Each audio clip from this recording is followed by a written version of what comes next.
எனது உயிர்நிமினிய சின்னியம்பாளையம் ஆர்ஜிபுதூர் வெங்கட்டாவரம் அருமை தாய்மார்களே, அன்பிற்குரிய பெரியோர்களே, இளைய பாரதத்து சிற்பிகளே, ஞாலம் முழுவதும் நயந்து அளந்து 1330 குறட்பாக்களை வழங்கிய வாலறிஞர் வள்ளுவனார் கூறுகிறார், பொறிவாயில் ஐந்தவைத்தான் பொய்தீர் ஒழுக்க நெறி நின்றார் நீடு வாழ்வார். மனம், வாய், கண், மூக்கு, செவி ஒரு மனிதனுடைய ஐம்புலன்கள் இவை. மனம் ஒரு குரங்கு, மரத்திற்கு மரம் தாவும். வாய் வசை சொற்களை வாரி வழங்கும். கண் கூடாதவற்றின் மீதுதான் பாயும்.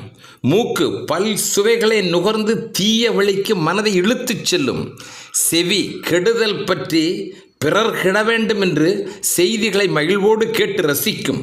இந்த ஐம்புலன்களையும் அதனதன் போக்கிலே அனுமதிக்காமல் அதனால் ஏற்படுகிற சிற்றின்ப ஆசைகள் விளைகின்ற பெரும் தீமைகளை விட்டொழித்தவர்கள், நல்வழியில் ஐம்புலனையும் செலுத்தியவர்கள் நிலையான இன்பத்தை பெறுவார்கள்.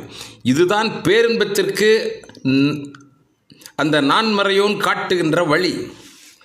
ஆசையருமென்கள் ஈசனோடு ஆயினும் ஆசையருமென்கள். ஆசை படபட ஆய்வரும் துன்பங்கள் ஆசை விட ஆனந்தமாமை என்றார்கள். ஆசைகளை விட்டொழித்தவன் அவனுக்கு கிடைத்த நன்மைகள் பற்றிய இதோ ஒரு சிறிய கதை. உங்கள் வீட்டு பிள்ளைகளுக்கு, பள்ளி குழந்தைகளுக்கும் இதனை சொல்லுங்கள். அமைதியும் மகிழ்ச்சியும் கொண்ட மக்கள் நிறைந்த நாடு. மக்களே தனது மகேசன் என ஆட்சி செய்து வந்தார் ஒரு அரசர். வயதோ 80 தாண்டிவிட்டது. நாடி நரம்புகள் தளர்ந்து போனது. தனக்கு இருப்பதோ ஒரே ஒரு மகள். கல்வி ஞானத்தோடு அரசு நிர்வாகம், போர், தொழில், நீதி பரிபாலனம் எல்லாவற்றிலும் சிறந்த பயிற்சியை கொடுத்தே தன்னுடைய மகளை வளர்த்து வந்தார் அந்த அரசன். தன்னுடைய வாழ்வின் அந்திம காலம் நெருங்குவதை உணர்ந்த மன்னர் மகளுக்கு முடிசூட்ட வேண்டும் என்று விரும்பினார். ஆட்சி அதிகாரம், அரசு பரிபாலனம் முழுமையாக ஒப்படைத்தார். தேசம் காக்கின்ற முப்படைகள், அரசின் பாதுகாப்பு, அனைத்தும் மக்களுக்கு அனைத்தும் கிடைக்க வேண்டும். தூய்மையான நிர்வாகம் வேண்டும். ஒவ்வொருவர் வாழ்விலும் அவர்களுடைய வாழ்க்கை பாதுகாக்கப்படுகிறவரை நீதித்துறை எல்லாவற்றையும் தன் பொறுப்பில் ஏற்றுக்கொண்டு திறம்பட செயல்படுகிற வழிமுறைகளை இளவரசி திட்டமிட்டு செயல்படுத்த துவங்கினார். மகுடம் சூட்டி அன்றே மக்களை மகிழ்விக்க ஒரு மிகப்பெரிய விழா நடந்தேறியது. ஏராளமான வேத விற்பனர்களுடைய பூஜை புனஸ்காரங்கள், கலையும் இலக்கியம் என அறிவுசால் பேரறிஞர்களுடைய படைப்புகளுடைய அரங்கேற்றங்கள், வந்தோர் அனைவருக்கும் வயிறார 16 வகை சுவை நிறைந்த உணவுகள், இத்தனையும் வழங்கிய பின்னும் மக்களின் சந்தோஷம் பூரண திருப்திதானா என்று ஒரு சிறு சந்தேக பொறி அந்த இளவரசிக்கு ஏற்பட்டது. யார் யாருக்கு என்ன குறைகள் இருந்தாலும் வாருங்கள், அவற்றை கேளுங்கள், எல்லாவற்றையும் நிவர்த்திக்கப்படும் என்று அந்த பெருங்கூட்டத்திலேயே இளவரசி அறிவிக்கின்றார். ஒவ்வொருவராக வருகின்றார்கள், குறைகளை கூறுகிறார்கள். 1க்கு 10 அவருடைய தேவைகளை வாரி வழங்குகிறார் இளவரசி. ஒருவர் சொல்லுகிறார், எனக்கு 10 ஆடுகள் தான் உள்ளது, என் குடும்பம் பராமரிப்பிற்கு இது போதவில்லை என்கிறார். 10 ஆடுகளை வைத்துக்கொண்டு எப்படி குடும்பத்தை பராமரிக்க முடியும்? இதோ உங்களுக்கு 100 ஆடுகளை தர உத்தரவிடுகிறேன். நீங்கள் நல்ல முறையில் பராமரித்து சிறந்ததொரு வாழ்க்கையை நடத்துங்கள் என்று இளவரசி அவரை அனுப்பி வைக்கின்றார். அடுத்து வருகின்றவரோ, எனக்கு 5 மாடுகள் தான் இருக்கிறது என்கிறார். அவருக்கு 50 மாடுகளை வழங்க உத்தரவிடுகிறார். 3ஆவர், எனக்கு 5 ஏக்கர் நிலம் மட்டுமே இருக்கிறது என்கிறார். 2 பெண் பிள்ளைகள், எப்படி கரை சேர்ப்பேன் என்று கவலையோடு சொல்லுகிறார். கவலைப்பட வேண்டாம், உங்களுக்கு 50 ஏக்கர் நிலம் உத்தரவிடுகின்றேன். பெண் பிள்ளைகளுக்கு நல்ல வரன் பார்த்து நல்ல வாழ்க்கை கிடைக்கட்டும் என்று வாழ்த்தி அனுப்புகிறார். அடுத்தவரோ, எனக்கு என் மகளுக்கு வரன் பார்த்து திருமணம் உறுதி செய்தாயிற்று. என்னிடம் இருப்பதோ வெறும் 10 சவர நகைதான். எனவே என்னுடைய வாழ்க்கையில் அந்த குழந்தைக்கு கல்யாணம் செய்து பார்க்கிற ஒரு நல்ல நிகழ்ச்சிக்காகத்தான் இந்த உடலிலேயே உயிர் தங்கியிருக்கிறது என்று கண்ணீர் மல்க கூறுகிறார். மிகவும் இறக்கப்பட்ட இளவரசி, 100 சவர நகைகளை தருகிறேன், திருமணம் நடக்கட்டும், அந்த திருமணத்திற்கான செலவுகளையும் தருகிறேன், ஏற்றுக்கொள்ளுங்கள் என்று சந்தோஷப்படுத்தி அனுப்பிவிடுகின்றார். பலரும் கேட்டு வாங்கிச் செல்லுவதை ஒரு இளைஞன் ஒரு ஓரத்திலே நின்று புன்முறுவலோடு கவனித்து கொண்டே இருந்தான். அதையும் இளவரசி கவனித்து கொண்டுதான் இருந்தார். ஏன் இந்த இளைஞன் ஒன்றுமே கேட்காமல் வெறுமனே வேடிக்கை பார்த்து கொண்டே இருக்கிறான் என்றும் மனதிற்குள் ஒரு எண்ணம் ஓடிக்கொண்டே இருந்தது. வந்தவர்கள் அனைவரும் கேட்டதை பெற்றுக்கொண்டு அனைவரோடு மகிழ்ச்சியோடு ஒருவருக்கொருவர் தன்னுடைய வாழ்த்துக்களை பரிமாறிக்கொண்டு சென்று கொண்டே இருந்தார்கள். வேடிக்கை பார்த்து கொண்டிருந்த இளைஞன் சிரித்த முகத்தோடு இடம் விட்டு நகர்ந்தான். இதை கண்ணுற்ற இளவரசி அந்த இளைஞனை அழைத்து, ஏன் நீங்கள் எதுவுமே கேட்காமல் வெறும் வேடிக்கை பார்த்துவிட்டு வெளியே போகின்றீர்கள்? உங்களுக்கு தேவை என்று எதுவுமே இல்லையா என்று கேட்கிறார். அதற்கு அந்த இளைஞன், எனக்கு என்று எந்த தேவையும் இல்லை. இந்த மக்களின் தேவை பூர்த்தியாவதுதான் என்னுடைய தேவை. மனம் நிறைந்தது, மகிழ்ச்சியோடு போகிறேன் என்றார். ஏன் உன் பெற்றோர், உன்னுடைய குடும்பம், இவர்களுக்கு எந்த தேவையும் இல்லையா என்று மீண்டும் இளவரசி கேட்க, என் தாய் தந்தையர் இருக்கிறார்கள். எங்களுடைய உழைப்பு, வருமானம் தேவையான அளவு இருப்பதால் கூடுதலாக எதுவும் வேண்டியதில்லை. தேவையை விட கூடுதலாக ஆசைப்படுவது அடுத்தவருக்கான உரிமை பொருளை திருடிச் செல்வதற்கு சமம் என சான்றோர் எனக்கு உணர்த்தியிருக்கிறார்கள். இருப்பதே போதும் என்றான். நல்ல கொள்கை, நாட்டிற்கு மிக தேவையான கொள்கை. அரசி சொல்லுகிறார், நீங்கள் விரும்பினால் இந்த நாட்டிற்கு மன்னரே ஆகலாம். உங்களை நான் திருமணம் செய்து கொள்ள விளைகிறேன். என்னையே உங்களுக்காக அர்ப்பணிக்கிறேன் என்று அவருடைய சம்மதம் பெற்று மனம் புரிந்து கொண்டதாக அந்த கதை நிறைவேறுகிறது.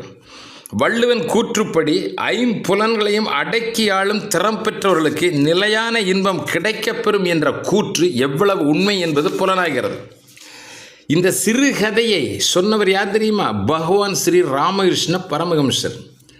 ஒரு நுட்பமான வேதாந்த உண்மையை இந்த சிறு கதையின் மூலம் சுவாமிகள் விளக்குகிறார். அளவுக்கு மீறி ஆசைப்படக்கூடாது. தேவையுள்ளவற்றோடு திருப்திகரமாக வாழ வேண்டும். பிறர் பொருளின் மீது எந்த நாளும் ஆசைப்படக்கூடாது என்பதை விளக்குகின்ற இந்த கதையில் இப்படிப்பட்ட கதைகளை ஏராளம் ஸ்ரீ ராமகிருஷ்ணன் அவர்கள் மக்களுக்கு சொல்லியிருக்கிறார். ரசிக்கவும் சுவைக்கவுமான வேடிக்கை கதைகளை அவர் எப்பொழுதுமே சொல்லுவதில்லை. உலக மக்களினுடைய உள்ளம் உயர வேண்டும். அப்படித்தான் பொருட்செறிவுடைய கூறிய கதைகள் எளிய முறையிலே மக்களுக்கு ஏராளம் கூறியிருக்கின்றார். சின்னியம்பாளையம் அருள்மிகு பொன்மாரியம்மன் வேண்டியோருக்கு வேண்டியதை வேண்டியபடிய அருள் பாலிப்பவர். எதுவுமே வேண்டாதவர்களை தன் இதய சிம்மாசனத்திலேயே அமர வைத்து இந்த இப்பிறவையோடு பேரன்பு நிலைக்கு வழிகாட்டுகின்றவர். எங்கும் ஒளிரும் லட்சுமி கடாட்சமாக அருள் புரிபவர்தான் சின்னியம்பாளையம் அருள்மிகு பொன்மாரியம்மன். வாழ்க்கை பயணத்திலே வறுமையை விரட்டி வளமை தேடுபவர்களுக்கு மங்கள ஜோதியாய் ஒளியேற்றுபவர். கல்வி ஞானம் தேடுகிற வளரும் தலைமுறைக்கு அறிவொளி வழங்கும் ஆற்றல் மிகு சரஸ்வதி தாயாக விளங்குகின்றவர். தேவரும் பணியும் திருமகளாக விற்றிருக்கின்ற சின்னியம்பாளையம் அருள்மிகு பொன்மாரியம்மனின் புதிய ஆலயப் பணிகள் நிறைவேற்றிவிட்டது.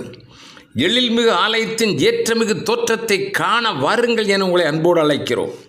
கற்ப கிரக அறையும் அர்த்த மண்டபமும் பூமியிலே இருந்து 8 அடி உயர தளத்தின் மீது உறுதியான கருங்கல்லால் அமைக்கப்பட்டுள்ளது.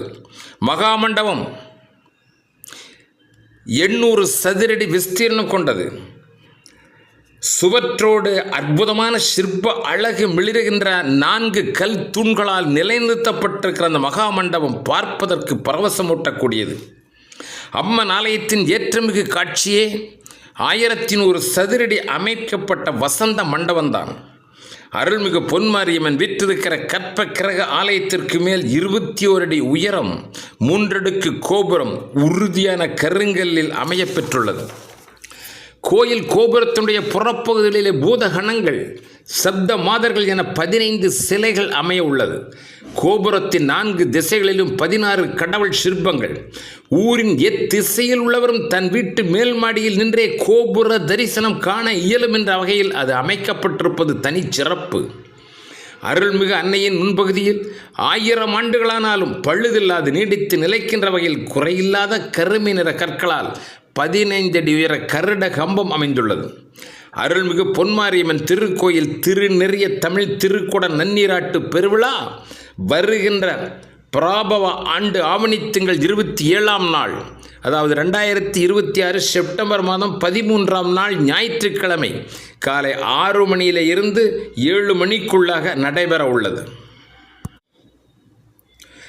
கௌமார மரபு வண்ணச் சர்பம் தண்டவாணி சுவாமிகள் வழிவழி சிறவை ஆதீனம் 4ஆம் பட்டம் குரு மகா சன்னிதானம் திருப்பெருந்திரு ராமானந்த குமர குருபர சுவாமிகள் அவர்களுடைய அருளார்ந்த தலைமையில் திருக்கயிலாய மரபு மெய்கண்டார் வள்ளி பேரூராதீனம் 25ஆம் பட்டம் குரு மகா சன்னிதானம் திருப்பெருந்திரு சாந்தலிங்க மருதாசலம் அடிகளார் மற்றும் ஆன்றோர்கள் சான்றோர்கள் முன்னிலையில் சீரோடும் சிறப்போடும் குடமுழுக்கு நடைபெற உள்ளது.